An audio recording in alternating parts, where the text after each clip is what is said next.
आंबेडकरी आमदार नाही, ना उत्तर नागपूरमध्ये ना दक्षिण विधानसभेत. एवढी जनता असून काय फायदा मग? हा प्रश्न आपला सर्वांना पडला पाहिजे.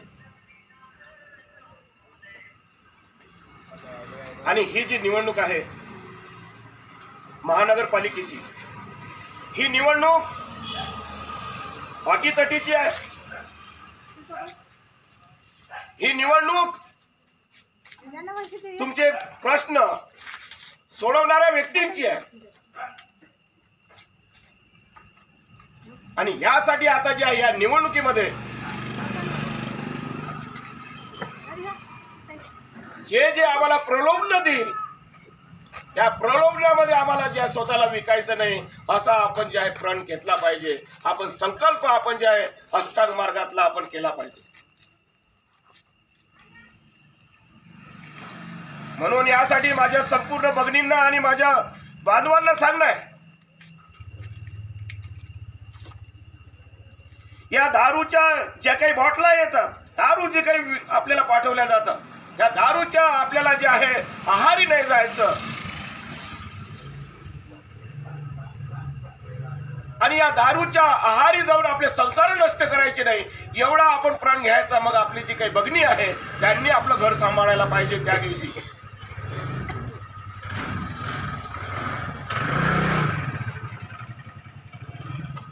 निवडणुकाच्या वेळी जे आहे आमचे लोक होसात राहत नाही. निवडणुकीच्या वेळेस आम्ही होसामध्ये असलो पाहिजे, गांभीर्याने असलो पाहिजे आणि डोळ्यात तेल ओतून राहिलो पाहिजे. आणि आपल्या चळवळीचे प्रचारक आम्ही झालो पाहिजे. परंतु तुमच्या आर्थिक परिस्थिती बरोबर नाही राहत. का राहत नाही? कारण की तुम्ही तुमचा प्रतिनिधी, तुमचा आमदार तुम्ही निवडून आणू शकत नाही आणि तुमच्या परिस्थितीसाठी झटणारा माणूस निवडून येत नाही. म्हणून तुमच्या ज्या आर्थिक परिस्थित्या खराब असतात. आणि याचाच गैरफायदा निवडणुकीमध्ये तुमच्या 300 रुपये रोजानं भेटणाऱ्या महिला कोण? ह्या आमच्या महिला, ह्या आमच्या भगिनी कोण जातात 300 रुपये रोजानं. तर बघा तुम्ही कोणाचा रेकॉर्ड आहे का? आम्ही आजही गुलाम आहोत. आजही आमच्या भगिनी जे आहे घरकाम करण्यासाठी, भांडे घासण्यासाठी आजही आमच्या महिला, आमच्या भगिनी जातात. आम्ही आजही गुलाम आहोत. आणि आमच्या लेकरांना पुन्हा तुम्ही जर गुलाम करत असेल, तुम्ही त्यांना शिक्षण देणार नाही, तर त्यांना स्वतंत्र कसं करणार? तुम्ही स्वतंत्र व्हायचं असेल तर तुमच्या लेकरांना पहिले तुम्ही शिक्षण द्या. एखादा सोन्याचा दागिना नाही केला तरी चालेल. वर्षभर एकच साडी आमच्या भगिनींनी घातली तरी चालेल, आमच्या बांधवांनी एकच जे आहे शर्ट पॅन्ट घातला तरी चालेल वर्षभर. पण आपल्या लेकरांना शिक्षण द्या. आणि या शिक्षणाबरोबर महात्मा फुले, छत्रपती शिवाजी महाराज, शाहू महाराज, संत कबीर गाडगे महाराज, डॉक्टर बाबासाहेब आंबेडकरांचे विचार त्यांना दुसऱ्या बाजूने द्या. हे मायबापाची जी आहे ना जिम्मेदारी आहे. नुसतं मायबाप जे आहे ना, मायबापच नाही बनायचे तर मायबाप असे धुवाधार बना का परिवर्तनवादी मायबाप झाले पाहिजे. आणि आमची पिढी जी आहे लढाऊ निर्माण झाली पाहिजे.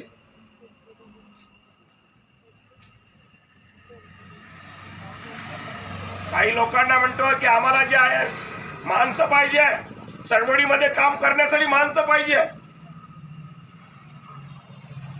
आणि अलीकडली आमची 60तली माय म्हणते, 60 वर्षाची माय म्हणते की आमचे पोरं आता जे आहे कामाला लागले आहे, चळवळीचं काम नाही करू शकत. मग त्या मायला आम्हाला प्रश्न आहे, त्या आईला प्रश्न आहे की चळवळ कोणी सांभाळायची? मग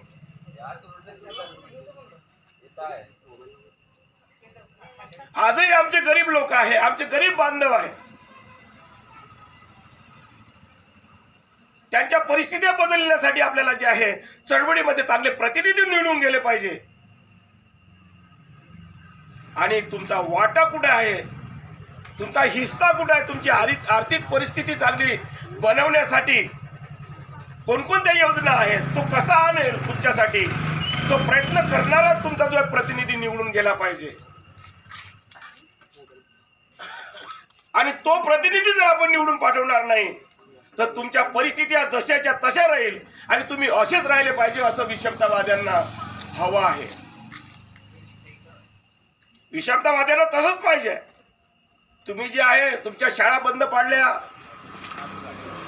म्हणजे तुम्हाला जे आहे मतिमंद करण्यात आलं. शिक्षणाच्या शाळा बंद पाडणे म्हणजे तुरुंग उभे करणे आहे ना. तुमचे पोरं शिकले नाही, अशिक्षित राहिले, निरक्षर राहिले तर त्यांना कळणार नाही ना की मी जे काही हे करतोय चुकीचं काम करतो आहे ते चुकीचं त्यांना समजणार नाही. आणि मग आमचे पोरं मग पंचशील आणि अष्टांग मार्गाने न चालता चुकीच्या मार्गाने मार्गक्रमण करेल आणि मग त्याचे जे काही कृती करेल, खराब कृती करेल, त्याचे दुष्परिणाम त्याला त्याच्या जीवनामध्ये भोगावे लागतात आणि त्याचं कुटुंब विस्कळीत होतं, त्याचं जीवन विस्कळीत होतं. आणि यासाठी आपल्याला जे आहे परिवर्तन जर पाहिजे असेल तर परिवर्तनासाठी आपल्याला आपल्या लेकरांना शिक्षण, आपल्याला जे आहे रोजगार विशिष्ट वयामध्ये मिळाला पाहिजे. तरच आपलं जीवन बदलेल आणि तरच आपल्याला जे आहे स्वतंत्रता, एक स्वतंत्र जीवन जे आपल्याला काय म्हणतात ते मिळायला लागेल. म्हणून आपल्या सर्वांना विनंती आहे की येणाऱ्या महानगरपालिकेच्या निवडणुकीमध्ये मी असं म्हणणार नाही की तुम्ही मलाच निवडून द्या, असं म्हणणार नाही. तुम्ही योग्य उमेदवार निवडा. योग्य उमेदवार तुम्हाला समजला पाहिजे आणि तुमची चाचपणी तुम्हाला त्या तुमच्या प्रतिनिधीची करता आली पाहिजे.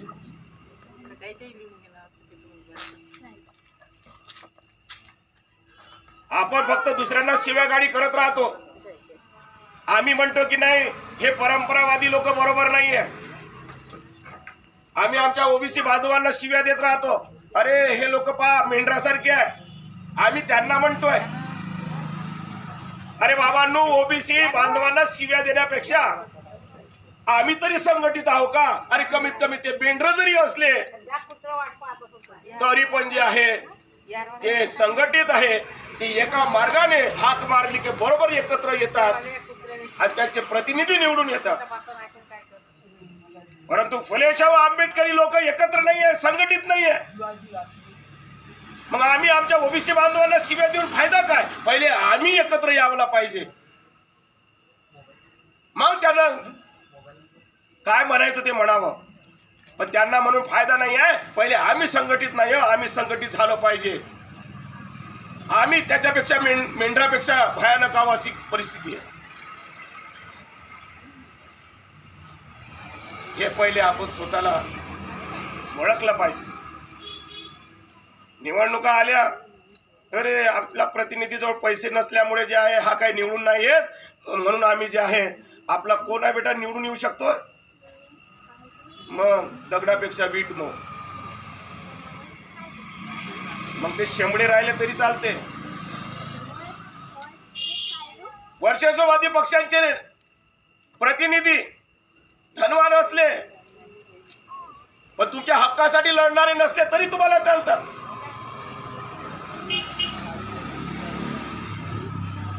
ज्या लोकांनी जे आहे बाबासाहेबांच्या परिश्रमातून आपापले जे काही जीवन प्रगल्भ बनलं,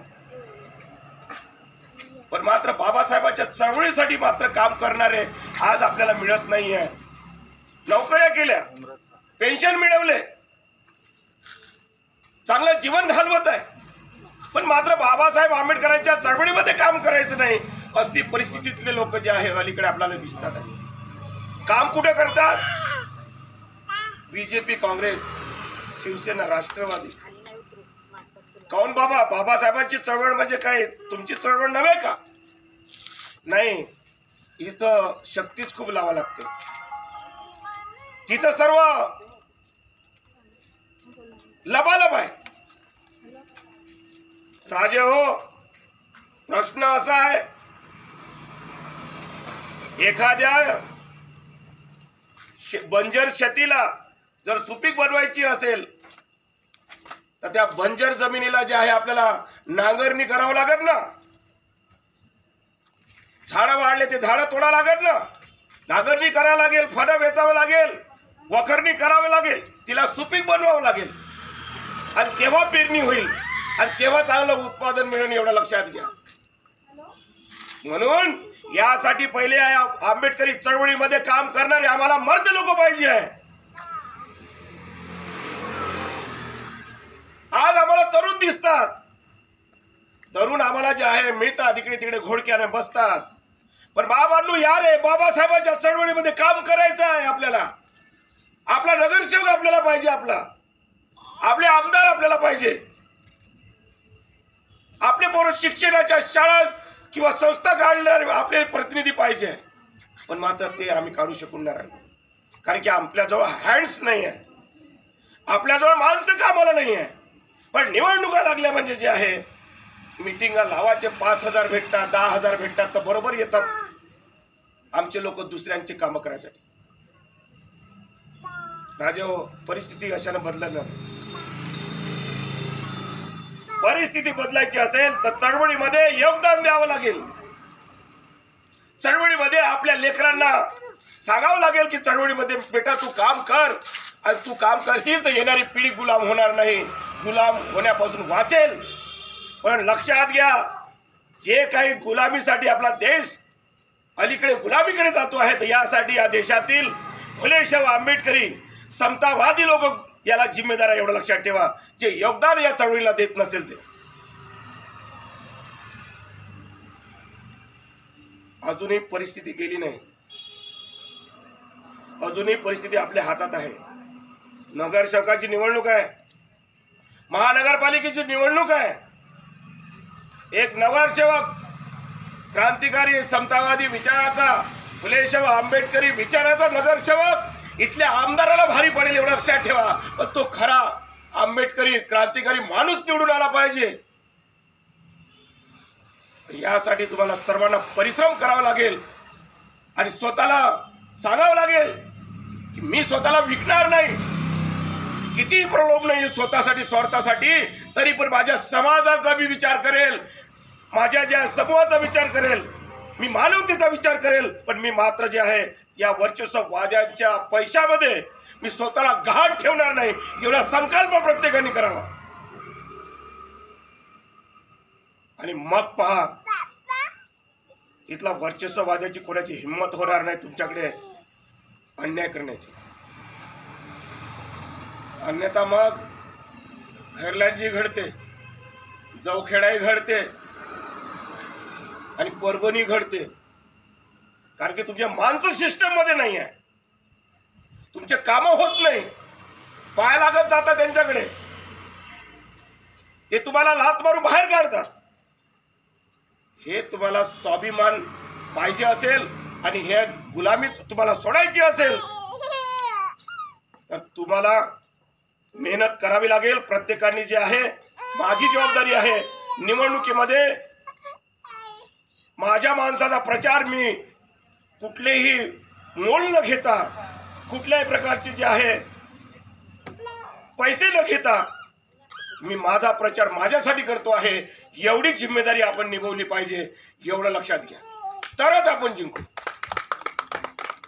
आणि उद्या पहा असं कसं बदलणार नाही, बदलणार आहे, तुम्हाला ओळखावं लागेल. आणि ही आता येणाऱ्या एप्रिलमध्ये जी निवडणूक आहे यामध्ये फुले शाहू आंबेडकरी नगरसेवक आपण निवडून आणायचा असा संकल्प करा. आणि येणाऱ्या 28 तारखेला आपल्या नगरातील जे जे तुमचे प्रॉब्लेम आहे ते आपल्याला जे आहे महानगरपालिकेच्या धंदोली झोनला आपल्याला जायचं आहे. त्यासाठी संपूर्ण लोकांनी वेळात वेळ काढा आणि संघटितपणा तुमचा तिथे दाखवा. तुमच्या अडचणी निराकरण केल्या जाईल आणि तुमचा संघटितपणा दिसेल. यासाठीच ही बैठक आपण जी आहे आयोजित केलेली आहे. पुन्हा आपण जे आहे निवडणुका लागल्या की पुन्हा आपण ज्या बैठकीसाठी आपण बसू आणि त्यासाठी सर्व लोक कोऑपरेट कराल, सहकार्य कराल. कुठलीही अपेक्षा न ठेवता मी अपेक्षा करतो की येणाऱ्या चळवळीमध्ये तुम्ही जे आहे आपल्या चळवळीला तुम्ही योगदान द्याल एवढी अपेक्षा करतो आणि थांबतो. जय भीम, जय भारत.